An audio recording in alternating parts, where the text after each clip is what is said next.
É um prazer estar aqui participando dessa Conferência Internacional do Green Building Brasil.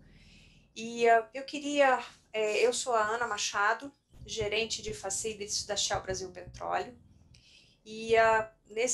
nessa sessão eu queria bater um papo com você com vocês sobre o caso de limpeza do carpete na Shell, que trouxe uma série de insights para a gente, que foi acabou sendo um caso icônico dentro da empresa, em que mais tarde a gente vai falar um pouquinho disso, mas que pequenas ações elas tiveram um impacto muito grande e nos fizeram pensar no o que mais, qual é o próximo passo. E a gente descobriu que tem muito o que fazer. Então, vamos lá, vamos começar a conversar um pouco dessa jornada, entender como é que foi esse processo e entender também as coisas que estão ligadas nesse contexto, né? E para a gente poder começar a falar do caso de limpeza do carpete da Shell, é preciso a gente perguntar por que tudo isso. Quando a gente fala de limpeza, de operação, de atuação dentro da área de gerenciamento de facilities, a gente precisa pensar que tudo isso gera carbono, que tudo isso tem uma pegada de carbono. Isso aí remete ao tema emissões. Emissões, footprint de carbono, pegada de carbono. Olhando os dados, a gente vê que 37 bilhões de toneladas de carbono foram emitidas recentemente para a natureza. Isso em 2018, um pouco mais em 2019, um pouco mais ainda em 2020. E que desse total, mais de 2 bilhões foram do Brasil, fazendo com que o nosso país seja o sexto maior emissor mundial de gases de efeito estufa. E quando a gente para pensar, essa situação é uma situação bastante preocupante, porque vem à cabeça da gente, nossa, a gente não deveria estar fazendo alguma coisa para mitigar isso daí, para impedir que esse número crescesse, né? Associado a isso, tem a questão ESG, ou seja, as empresas hoje, independente das suas ações estarem sendo negociadas ou não na Bolsa de Valores, elas são avaliadas pelo caráter ESG, quanto elas investem, quanto elas desenvolvem, né, o lado social, o lado de governança e também o lado ambiental. E o que as organizações estão fazendo? O que nós, enquanto profissionais, estamos fazendo? Ligada a essa questão de emissões de carbono, a gente tem a questão energética. E a questão energética, ela é uma outra questão que preocupa a gente. Por quê? A gente sabe que a matriz energética brasileira ela é muito mais limpa se comparada com a matriz energética norte-americana ou a matriz energética europeia. E que nos últimos 20 anos nós melhoramos bastante a nossa matriz, principalmente investindo na parte eólica, na parte de fotovoltaicos, mas a gente ainda tem uma forte dependência das hidrelétricas. E, então, como os dados mostram aqui, ela caiu de 85%, que era a nossa dependência, era de 85% em 2001 e passou a ser de 65% em 2020. Mas esse nível ainda é bastante alto. E isso faz com que momentos de crise hídrica, como o que a gente está vivenciando agora, que nesses momentos a energia fique muito cara. E a energia é um aspecto extremamente importante dentro do cenário organizacional, porque nenhuma organização consegue fazer os seus negócios, consegue vivenciar o seu dia a dia sem o uso da energia. E nesse ponto, a gente precisa parar e pensar nesse uso consciente de energia. Tá? O que a gente pode fazer, aonde a gente tem que investir para que a gente atinja uma eficiência interessante, uma eficiência factível, dependendo da maturidade da organização, do quanto a organização tem para investir, e que seja sustentável. Tá? Muito bem. Pensando nisso tudo e levando isso para dentro da área de gerenciamento de facilities, eu fico me perguntando como é que nós, profissionais de facilities, né, e aí independe de você ser um gerente, de você ser um coordenador, de você ser um supervisor, né, o profissional que você é dentro da área de facilities, como é que você toma as suas decisões? Né? Durante muitos anos, essas decisões eram tomadas com base no binômio custo-qualidade. Ou seja, atendeu o SLA, atendeu o nível de exigência da organização com o custo, dentro do custo que a organização tinha para pagar, era aquilo que bastava. Mas hoje em dia não. Hoje em dia, a gente, obviamente, continua precisando avaliar o custo, continua precisando atender o nível de exigência, né, o SLA da organização, que vai variar de uma organização para outra, mas é impossível pensar nisso daí sem associar um terceiro aspecto, que é o aspecto da sustentabilidade. Como é que você toma a sua decisão dentro da organização? Quão sustentável é essa decisão? Qual é o impacto daquilo que você faz dentro da sua empresa para o meio ambiente? Como é que você mitiga isso daí? E se for possível você não chegar nem no nível da mitigação, se você puder evitar impactos, será que você faz? Então, foi pensando nisso tudo, né, que, que esse trabalho, né, da mudança de limpeza do processo de carpete começou, porque sustentabilidade para mim não é um tema novo. Sustentabilidade é alguma coisa que eu venho desenvolvendo dentro da Shell desde 2015, 2016, olhando as operações, olhando tudo que possa ser feito de uma maneira mais sustentável, de uma maneira melhor para o meio ambiente. E aí, em 2018, eu fui apresentada a um fornecedor que me sinalizou um processo de limpeza de carpete a seco, que seria muito mais eficiente do que o processo tradicional, que era o processo que eu conhecia, que era o processo de limpeza à água. E esse fornecedor pediu um tempo para poder mostrar a solução dele. Como eu tenho o hábito de escutar o mercado, de escutar os fornecedores, porque eu acredito que muita coisa interessante, eles têm muito mais capacidade do que a gente que está dentro das organizações, eles têm muito mais acesso à novidade do que a gente que está dentro das organizações. Então, eu tenho esse hábito de parar e ouvir. E eu convidei ele para vir ao Rio, que eu estou sediada no Rio, e juntei vários profissionais da minha área, como a pessoa de contratos, a pessoa de segurança do trabalho, e a empresa que presta serviços para a gente de facilities, que é a Sodexo, juntei todo mundo na mesma sala para a gente poder ouvir a proposta e para a gente poder tirar as nossas dúvidas. E vendo o produto que ele estava oferecendo, vendo o processo, escutando que aquilo dali consumiria menos água e menos energia, aquilo, no primeiro momento aquilo fez sentido para mim. Mas eu precisava ir à frente, eu precisava ter dados, eu precisava me certificar da segurança sanitária daquele processo, que aquele processo era mais eficiente do que o processo que eu estava acostumada a usar. E mais, que aquele processo também ele não ia provocar nenhum dano à saúde, porque era um polímero que ia ser utilizado, que aquele processo não ia provocar nenhum dano à saúde, não só dos funcionários Shell, como dos terceiros que trabalham nos sites, como também de qualquer visitante que pudesse estar em nossas instalações. Então, para a gente poder fazer esse estudo, para a gente poder bater o martelo na decisão da troca do processo, né, a gente ofereceu um andar num site para que esse fornecedor ele limpasse esse andar com o processo dele, e a gente limpou um andar equivalente, igualzinho àquele que a gente ofereceu ao fornecedor com processo à água. E a gente fez o estudo microbiológico antes e depois dessas duas, antes e depois das limpezas, tanto a seco como a água. E a gente comparou os resultados. O que a gente percebeu é que a limpeza a seco, ela foi muito mais eficiente em termos microbiológicos do que a limpeza à água, o que a gente consegue ver nesse quadrinho aqui da direita desse slide, que mostra os resultados da limpeza à água, né? E esse quadrinho aqui da esquerda, que mostra os resultados da limpeza a seco, tá? E dessa comprovação da eficiência sanitária, a gente avaliou a questão de energia e a gente avaliou a questão de água e a gente percebeu que realmente o consumo era bem menor. E em função disso, a gente resolveu a trocar. Lá em 2018, a gente resolveu a trocar o processo de um processo tradicional, de um processo de limpeza à água, para um processo a seco. Tá? E eu tenho que dizer para vocês que isso daí, como vocês podem ver, não foi nem rápido nem fácil. Uma coisa interessante também que veio, né, junto com essa mudança de processo foi a forma como isso daí era feita, passou a ser feita, né?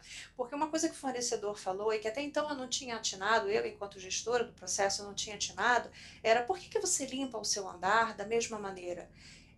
A ocupação, a circulação nos andares, né, é igual? As pessoas, a mesma quantidade de pessoas passa por todos os lugares de uma forma idêntica? E a minha resposta foi não. Não, tem lugares que tem mais gente, tem lugares que tem menos gente, tem cantos que as pessoas vão mais, outros que as pessoas vão menos. E aí o fornecedor perguntou, então por que você limpa isso da mesma maneira? Não te parece estranho? Eu falei, parece. E aí, como a gente faria? E aí ele propôs um estudo de fluxo para entender quais eram as áreas que tinham mais tráfego, as áreas que tinham menos tráfego, e obviamente as limpezas de carpete elas deveriam ocorrer, né? Obviamente com base em toda a prescrição da Anvisa, né, com base na exigência da Anvisa, respeitando as exigências da Anvisa, mas ela poderia ocorrer de formas diferenciadas, otimizando aquele processo dali e sendo mais eficiente também. Então, o processo ele foi trocado lá em 2018. Só para corroborar um pouquinho dessa história, eu queria passar a palavra para o Alexandre Quedinho. O Alexandre Quedinho, ele é o gerente de contratos e desde aquela época ele está junto comigo nesse processo. E ele foi uma das pessoas que acompanhou todo esse estudo e que balizou o estudo para a gente poder fazer essa mudança, que foi uma mudança contratual. Na busca pela obtenção de melhorias significativas, tanto em nossos indicadores ambientais quanto em nosso resultado financeiro, fomos ao mercado para buscar um fornecedor que pudesse, com auxílio de novas tecnologias, nos apoiar nessa jornada. Uma vez identificado o fornecedor, iniciamos o processo de negociações contratuais que tiveram como premissa a validação, por intermédio de um projeto piloto, projeto esse realizado em um dos pavimentos até então utilizados em um dos nossos sites no Rio de Janeiro, da drástica redução não somente de material micobacteriológico, mas também do consumo de água, energia elétrica e a conformidade de todo o processo com as regras de HSE, incluindo aqui a análise do possível impacto do mesmo na saúde de nossos funcionários e prestadores de serviço e a aderência à legislação vigente, mais especificamente a Resolução 09 da Anvisa. Uma vez validado o resultado, celebramos um contrato de prestação de serviço, expandindo para todos os sites administrados por Pure State no Brasil, e a nossa expectativa em 2020 é expandirmos para os demais sites da América Latina este processo de forma a replicarmos e obtermos os resultados obtidos em todo o continente. Bom, durante. Isso foi lá em 2018. Isso que eu contei para vocês aconteceu lá em 2018. Só que no início do ano passado, quando a pandemia começou, houve muitos questionamentos acerca da transmissão do vírus através das superfícies. E ninguém, na verdade, se entendia. Quanto tempo, em termos do. Quanto tempo o vírus fica vivo numa determinada superfície? Se eu tocar aquela superfície dali, eu me contamino, não me contamino? Tá? O carpete, ele é um vilão nessa história? Ele não é um vilão? Tira o carpete, bota piso frio. Como é que aquilo ali funcionava? Houve muitas especulações dentro do mercado, houve informações que eu posso dizer até que foram informações irresponsáveis de determinadas fontes, que antes de estudos serem divulgados, as informações já condenavam o carpete, já colocavam o carpete como um grande vilão da história. E para poder. E a gente não tinha até então nenhum tipo de confirmação científica. Só que, enquanto acontecia tudo isso dentro do mercado, pesquisadores, não só no Brasil, como também na Índia, eles se debruçaram em cima do tema e eles começaram a estudar o aspecto virucida o aspecto virucida do vírus, né, do Covid, em cima de diferentes superfícies. E o que eles puderam atestar, aqui a gente consegue ver um estudo científico que foi o primeiro a ser divulgado, que foi o da Índia, e também os estudos que foram feitos no Brasil, lá na PUC de São José do Rio Preto, e também pelo médico, pelo PhD Alexandre Fabro. E o que esses estudos mostraram? Esses estudos comprovaram que o carpete, se bem mantido, ele era excelente, porque o vírus ele vivia muito menos tempo no carpete do que numa superfície de piso frio, ou seja, jogando por terra toda a questão toda a preocupação, né, com relação à transmissibilidade do vírus através dessas superfícies e até mesmo da possibilidade dessas superfícies, né, da superfície como um carpete, como um tecido, guardar o vírus e aquilo dali ser espalhado para um outro lado do andar, por exemplo, através do sistema de ar-condicionado. Mas isso tudo, gente, foi um trabalho em equipe. E uma coisa importante é mostrar como cada passo desses, como cada decisão dessas, ela não vem de uma pessoa, ela vem de um conjunto de pessoas. Lá atrás, quando eu decidi mudar o processo, né, dentro da Shell, eu não decidi aquilo sozinha, eu precisei de uma série de experts no assunto, estudando, cada um colocando o seu ponto de vista, analisando isso por uma determinada ótica, né, colocando os seus pontos, colocando os seus medos e os seus receios, e a gente juntos avançando para poder descobrir o que estava por trás daquilo dali. Tá? Da mesma forma, isso aconteceu com esses pesquisadores aqui que acabaram comprovando, né, que o carpete era um revestimento muito melhor do que o piso frio. E nesse ponto eu queria dar outra paradinha e passar a palavra para o Herbert Almeida, que é o Real Estate Manager da América do Sul, para que ele possa falar um pouquinho, né, sobre o que é esse trabalho em equipe, como é que a Shell enxerga esse trabalho em equipe e a importância disso, não só para a Shell, como para todas as organizações. Já há algum tempo é muito comum dentro das organizações nós ouvirmos falar de inovação. E o conceito de inovação é bastante amplo. As pessoas muitas vezes acham que inovação tem a ver apenas com um produto ou até mesmo uma tecnologia que sejam revolucionários. Mas se esquecem, ou às vezes nem sabem, que o simples fato de explorar novas ideias e transformá-las em algo útil, isso também é inovação. E dentro desse conceito, a ação mais simples que qualquer empresa pode realizar para estimular a inovação é melhorar a comunicação interna e também criar canais onde os diálogos aconteçam e que principalmente aconteçam em vias de mão dupla. Isso é o que acaba trazendo estímulo para que novas ideias surjam, às vezes até ideias que não sejam novas, mas que alguém nunca teve coragem ou não sentiu abertura, essas ideias possam ser trazidas para a discussão. Essa liberdade é o que nós buscamos. Nós procuramos sempre dar abertura para que todos na organização, e aí quando eu falo todos, eu falo tanto dos funcionários quanto dos nossos parceiros, todos se sintam à vontade para dialogar, propor alternativas e que também nós estejamos abertos a aprender.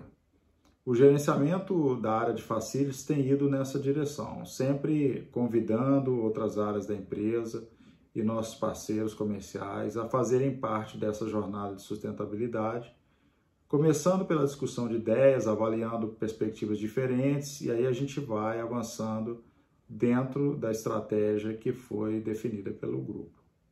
Pegando o gancho, né, depois de toda essa confusão dentro do mercado, né, tira carpete, bota carpete, deixa o carpete, não mexe no carpete, como é que limpa o carpete, né, qual é o melhor processo, tá limpo ou não tá, né, é, houve o lançamento, até então, não havia nenhum tipo de orientação oficial com relação a como é que o carpete deve ser mantido. Né?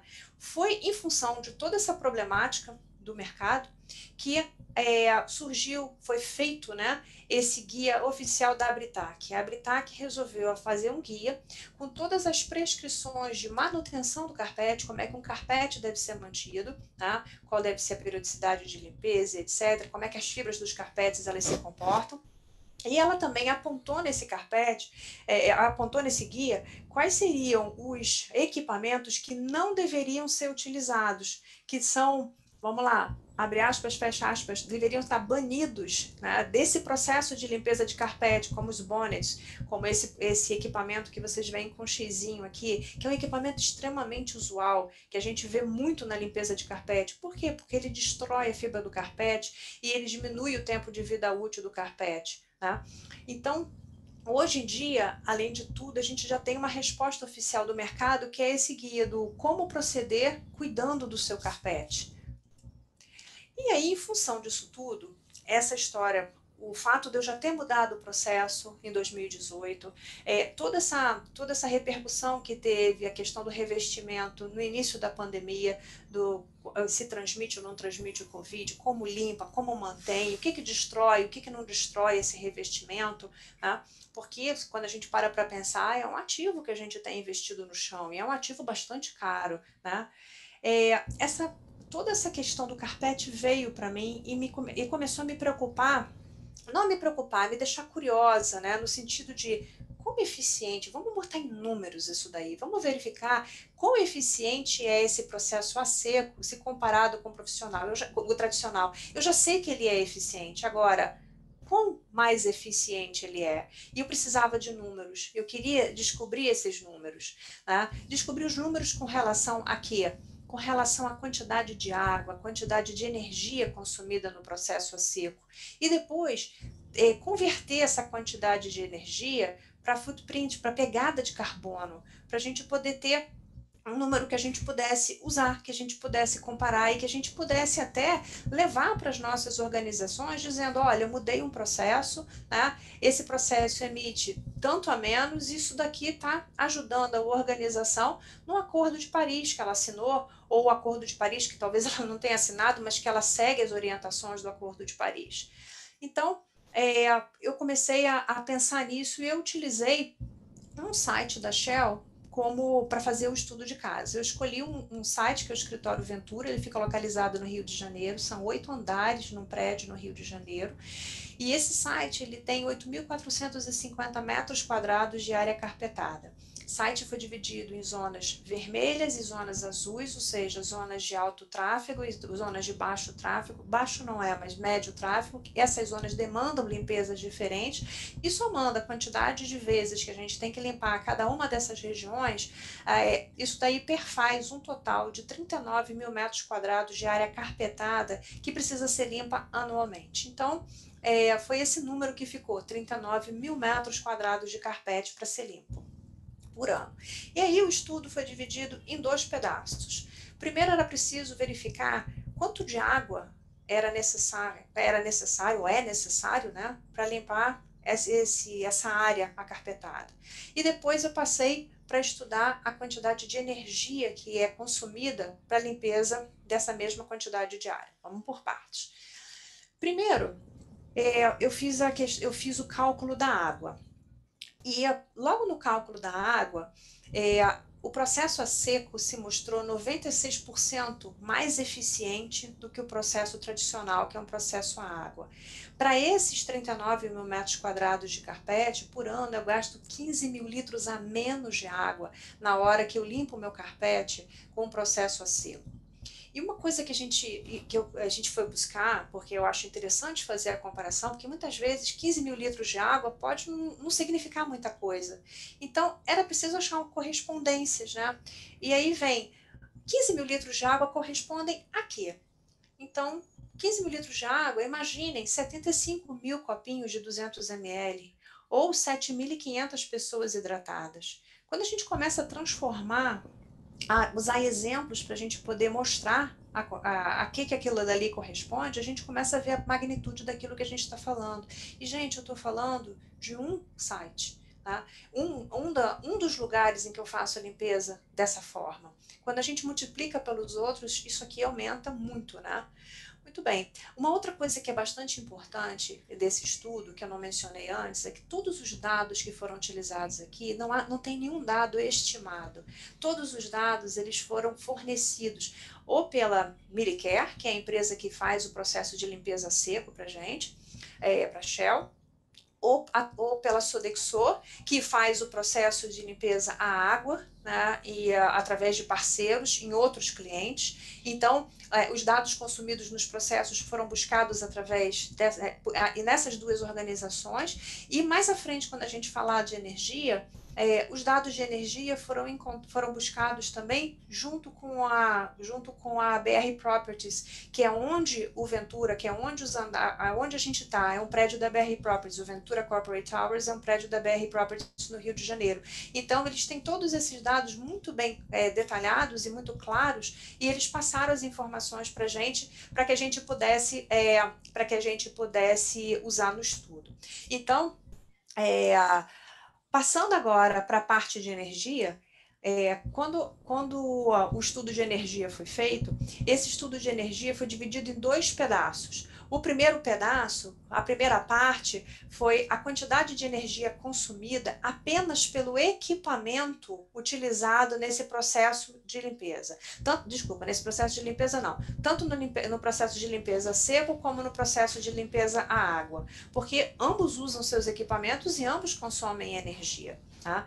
Então, nesse caso aqui, o processo de limpeza a seco se mostrou 89% mais eficiente do que o processo de limpeza à água, tá? Isso só em relação à energia usada pelos equipamentos de limpeza. Essa eficiência corresponderia a quê? Essa diferença de energia consumida nos dois processos equivaleriam a quê? Aí eu utilizei umas métricas que estão aqui embaixo.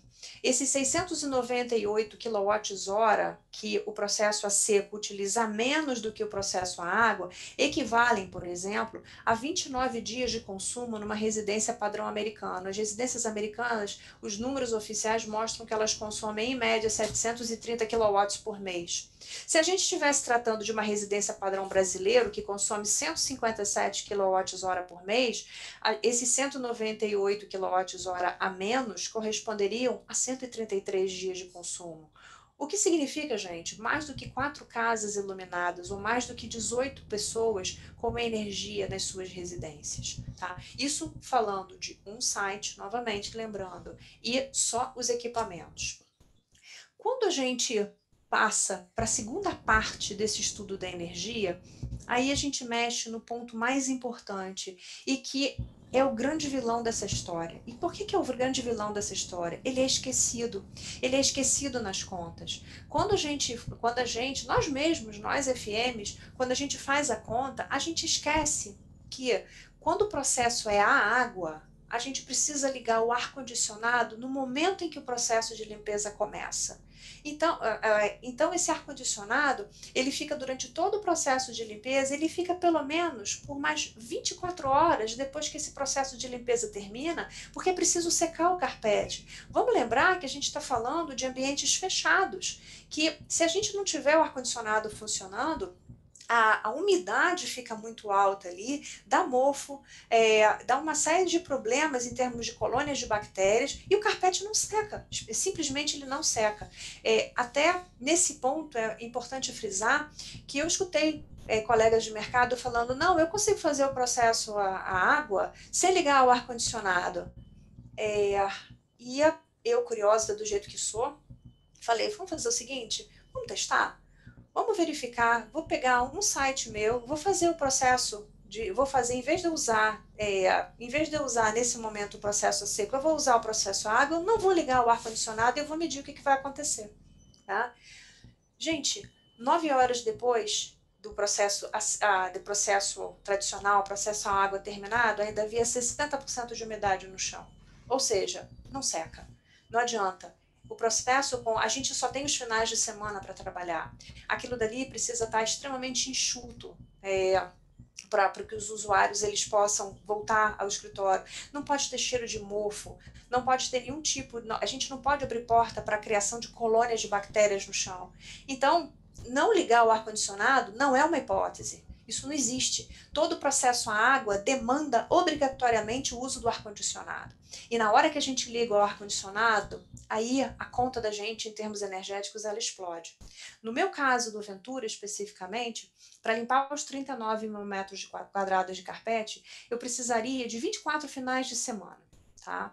E aí, pegando os dados do prédio, né, com relação ao fornecimento de energia, e um ponto aqui que eu chamo a atenção, o Ventura Corporate Towers é extremamente eficiente, é um prédio AAA no Rio de Janeiro, ele tem o certificado AIREC de sustentabilidade e ele usa equipamentos de ar-condicionado extremamente eficientes. Então, o número que o Ventura me passou de 466,87 kWh para a limpeza da área, né, ele é um número pequeno, se comparado, ele é bem mais baixo do que se comparado a outros prédios que não são AAAs, a outros prédios que não têm esse sistema tão eficiente de ar-condicionado.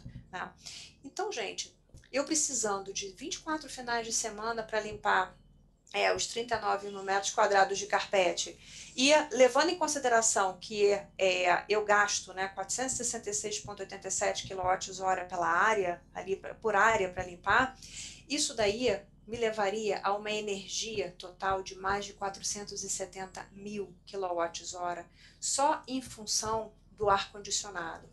Agora, olha só, eu falei para vocês que a gente esquece esse número, e olha a diferença na conta. Se eu levar em consideração só o equipamento, olha lá, a diferença era de 698 kWh. Tá? Agora, levando em consideração o ar-condicionado, eu tenho uma diferença, o processo a água, ele consome mais de 470 mil kWh. Valor, energia que eu não tenho quando o processo é a seco. Aí, passando isso daí para custo, né? Dados de julho, da conta do valor da energia em julho, e depois de julho a gente já teve mais um aumento, isso daí levaria a uma conta anual de mais de 78 mil reais, que direto ou indiretamente chegariam para a gente pagar, ou diretamente se a gente tomasse conta do prédio inteiro e a conta de energia chegasse para a gente, ou indiretamente através do condomínio que a gente paga, através das taxas que a gente paga via condomínio. Então, direto ou indiretamente, essa energia do ar-condicionado vem para a gente. Então, esse custo da energia do ar-condicionado vem para a gente. E esse número a gente esquece de botar na ponta do lápis na hora que a gente vai fazer a comparação do custo entre os processos. Muito bem. E aí, só traçando um paralelo, mesmo paralelo que a gente fez lá na energia dos equipamentos, esses mais de 470 mil quilowatts que eu deixo de usar no processo a seco, eles equivaleriam a quê? A mais de 19 mil dias de consumo numa residência padrão americana. Olha que absurdo, a quase 90 mil dias de consumo numa residência padrão brasileiro. Ou, se a gente fosse transformar em número de residências, há mais de 17 mil residências energizadas. Gente, é um site só, é um processo que é mandatório, que é obrigatório, eu não posso deixar de fazer porque ele está regulamentado pela Anvisa. Né? Ou, se a gente fosse passar imaginando mais ou menos 4 pessoas morando por residência, essa energia significa levar, essa energia que eu deixo de gastar, significa levar ou iluminar a residência que vai atender a mais de 68 mil pessoas. É muita coisa. A gente não pode desprezar isso daqui. Fazendo uma comparação entre os dois processos, o processo a seco e o processo a água, de novo, o processo a seco, ele utiliza só a energia ligada ao equipamento. O processo a água, ele usa a energia que está ligada ao equipamento e ao ar-condicionado. Portanto, o processo a seco, ele se mostra quase 100% mais eficiente do que o processo a água. Isso é alguma coisa que nós, FMs, precisamos parar e a gente precisa se questionar, gente, qual é o caminho que eu estou seguindo? Será que não é interessante eu parar e me debruçar em cima desses números? E aqui eu não estou fazendo apologia à empresa A, B, C ou D, né? Eu estou fazendo apologia, eu estou falando do processo, o processo a seco. Né? Quando a gente fala de lavagem de carpete, a gente obrigatoriamente está falando de uso de água. Quando a gente está falando de limpeza do carpete, a gente pode definir no escopo como é que a gente quer aquela limpeza do carpete. Bota na área de contratos, bota na área de procurement, contratos não de compras da organização, bota na área de procurement e bota no mercado. E deixa as empresas que fazem o processo a seco, deixa elas entrarem no bid e elas mostrarem quão eficientes elas são em termos do produto que elas estão utilizando e em termos do preço que elas estão oferecendo. Mas olhem a questão de sustentabilidade, porque essa questão fala muito alto.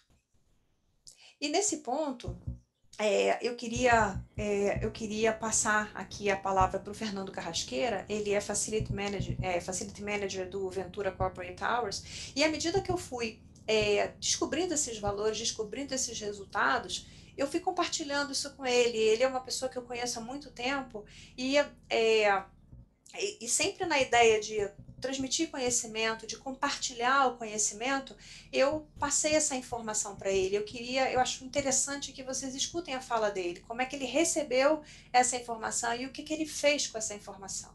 Olá, me chamo Fernando Carrasqueira, sou o gestor de Facilities do Condomínio Ventura Corporate Towers e estou aqui para falar sobre o projeto da Ana Machado referente à limpeza de carpete.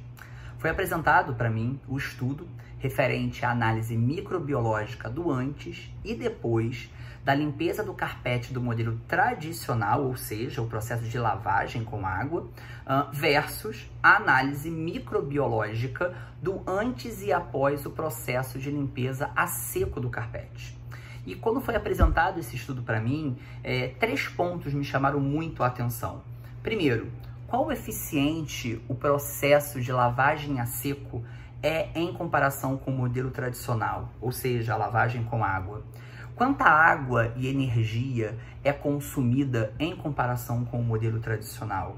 E, não menos importante, qual é a pegada de carbono capturada nesse processo? E o resultado é simplesmente impressionante. E eu, como gestor de um complexo tão renomado que é o Ventura Corporate Towers, que possui inúmeras empresas locatárias extremamente preocupadas com questões sustentáveis e ambientais, eu não poderia guardar essa informação, já que é um estudo que apresentou indicadores extremamente satisfatórios.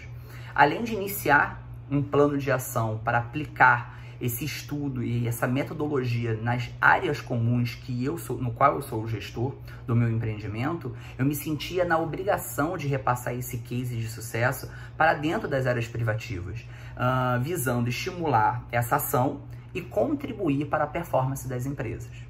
Após a divulgação dessa apresentação, as empresas ficaram realmente encantadas com os indicadores que esse estudo poderia trazer e comentaram que iriam levar internamente para a devida aplicabilidade dentro de seus escritórios na área privativa.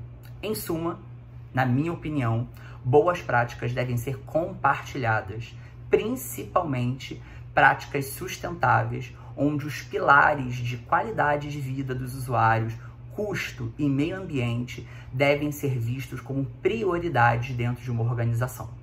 Obrigado a todos. E aí, gente, dando mais um passo, o que eu precisava fazer então para fechar esse estudo? Para poder já me encaminhar para o desfecho disso aqui.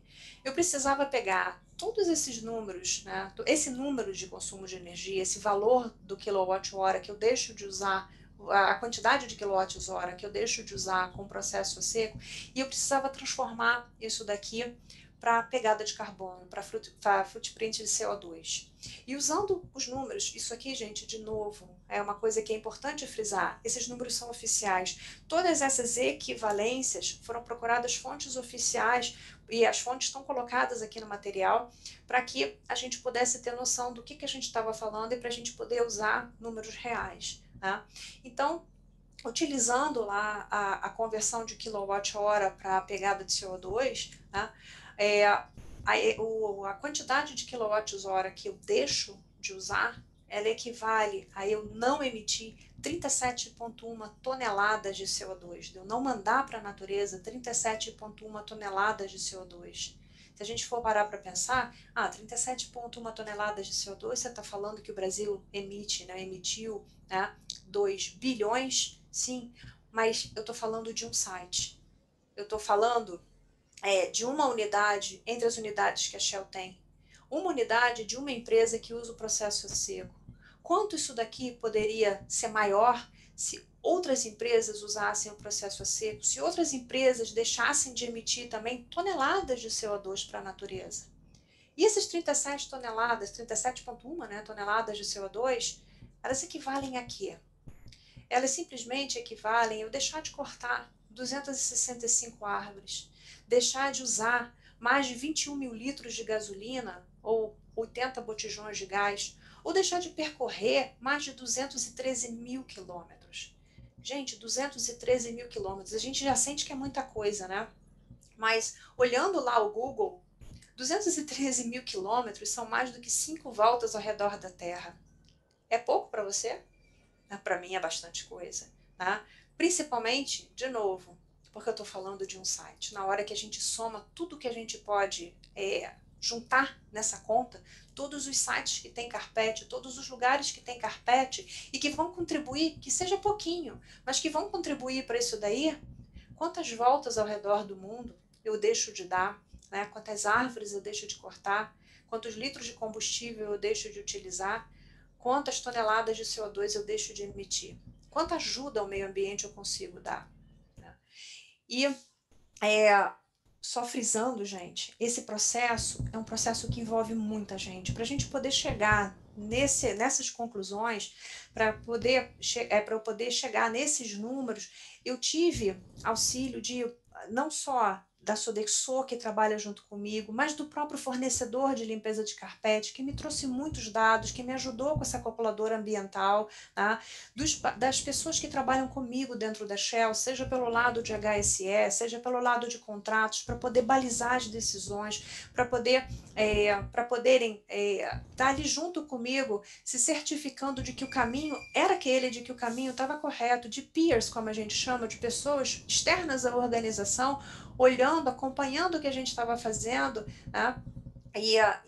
Concordando, balizando, muitas vezes fazendo o papel do advogado do diabo. Já pensou nisso? Já pensou naquilo? Colocou isso, colocou aquilo na sua conta? Né? E nesse contexto, eu queria dividir com vocês a fala do Austin Wright. O Austin, ele é o VP do Global Account da Sodexo para a área de energia e recursos, né? Ele é quem é responsável pela conta da Sodexo, pela conta da Shell Global. E ele vai trazer um pouco dessa visão do trabalho conjunto das organizações e o impacto que isso traz em termos de sustentabilidade, como as organizações elas usufruem na hora que elas compartilham essa experiência, como todo o benefício que isso traz para todas as organizações que estão participando, que estão ali compartilhando conhecimento. Hello, my name is Austin Wright and I am the Global Account Vice President for Sodexo, looking after our Shell account. Sodexo and Shell have partnered with one another for over 40 years, where Sodexo provide facilities management services across all different Shell's assets. As partners, we constantly look to achieve better in terms of cost, process, and of course sustainability. And we have worked on a number of global initiatives to reduce our environmental impact. Working to a sustainability ladder framework, taking and sharing best practice across the FM marketplace, and ensuring we always challenge solutions to achieve the best results. Small changes make big impacts, and both Shell and Sodexo can play a significant part in this global transformation. Our joint ambition is to be in the top quartile of companies leading environmental change and leading to a better and more sustainable world for all. Thank you. E aí, caminhando já para a finalização dessa sessão, eu queria levantar alguns pontos que foram marcantes, que foram muito importantes ao longo desse processo, que eu acho muito importante enfatizar aqui, tá? O processo a seco, ele se mostrou, conforme eu acabei de mostrar, né? Eu acabei de apontar com números e com o estudo que foi feito, ele se mostrou muito mais eficiente em termos do consumo de água, de energia e também em termos de pegada de carbono por emitir muito menos CO2 do que o processo à água. Um outro ponto que eu já mencionei, mas que vale a pena a gente frisar aqui, é que ele é o processo a seco, ele acaba sendo muito mais barato do que o processo à água. Por quê? Porque ele não usa o ar-condicionado para secagem. E o grande vilão dessa história é justamente o ar-condicionado, que consome energia e que emite uma quantidade absurda de toneladas de CO2 para a natureza. Então, o processo a seco, ele não utiliza essa energia do ar-condicionado, proveniente do ar-condicionado, ele não tem a necessidade do ar-condicionado, do que já ajuda muito a gente nessa conta ambiental. Um outro ponto que eu não tinha mencionado ainda, mas que vocês já devem ter atinado para isso, é que quando a gente quando a gente usa o processo a seco, ele acaba não desgastando, ele acaba fazendo com que o carpete, que é um ativo, que é um bem extremamente caro, ele dure pelo menos 3 vezes mais. Então, esse fato do carpete durar pelo menos 3 vezes mais faz o quê? Primeiro, eu não tenho que repor o carpete, que é um ativo caro. Segundo, se eu tiver que repor o carpete, além de pagar, né, por novo carpete, por mais metragem quadrada de carpete, eu vou ter que fazer a disposição desse carpete que está no piso. Processo esse que também é caro. E um outro ponto que é extremamente relevante é que o carpete, ele é um produto que leva de 250 a 400 anos para poder se decompor no meio ambiente. Então, e não existe nenhum ainda processo de logística reversa para esse carpete, ou algum processo de decomposição para o carpete, para as placas de carpete, para os rolos de carpete. Eu fui consultar empresas do ramo e a resposta foi unânime: não há, ninguém pensou nisso ainda, não é feito. Então ele vai para aterro sanitário. Ou seja, a gente acaba indo na contramão de tudo que as organizações deveriam buscar. As organizações hoje, elas deveriam buscar o net zero emission, elas deviam estar preocupadas com todos os impactos ambientais, e na hora que a gente simplesmente troca o carpete, joga o carpete fora, a carpete ou qualquer outro ativo que a gente não utilize até o fim da vida útil dele, a gente pode estar causando um dano ambiental ou pesando mais na conta do ambiente. Então, isso é alguma coisa que a gente também não pode tirar do nosso radar. Não menos importante do que tudo isso, esse processo, né, ele pode ser utilizado em qualquer lugar. Por quê? Porque quase todo escritório tem carpete. Então, eu não estou falando aqui de nenhuma grande invenção, eu não estou falando aqui, ao contrário, alguma coisa bastante simples. Eu não estou falando aqui em termos de sustentabilidade, de um gadget que custe uma fortuna, que as empresas elas precisem de um investimento monstruoso, de dinheiro para investir, que a grande maioria das organizações não tem essa condição. Não tem a condição de investimento, muito menos agora, nesse período de crise que a gente está vivendo. Como todas as organizações têm carpete, mudar para um processo a seco é apenas uma tomada de decisão, é uma virada de chave, tá? E que tanto impacto positivo causa. Então,